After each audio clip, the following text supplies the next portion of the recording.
ተግታችሁ ጸልዩ፣ ባንዳችም በምንም ነገር አትጨነቁ ነው።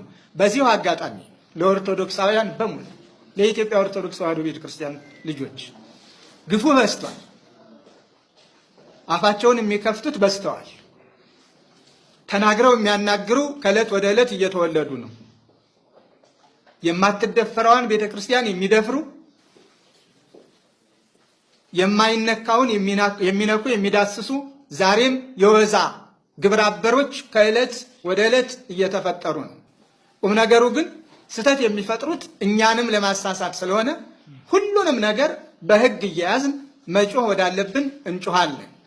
ወደ ስተት ሰዎች ሲጋብዙን ለስተት እጆቻችንን መዘርጋት የለብንም። ራሳቸው ጮኸው ጅራፍ ራሱ ገርፎ ራሱ ይጮሃል እንዲሉ ነገሩን ሁሉ ራሳቸው ጀምረው ምክንያቱን ወደ ኦርቶዶክሳውያን አድርገው ችግር ለመፍጠር ነው።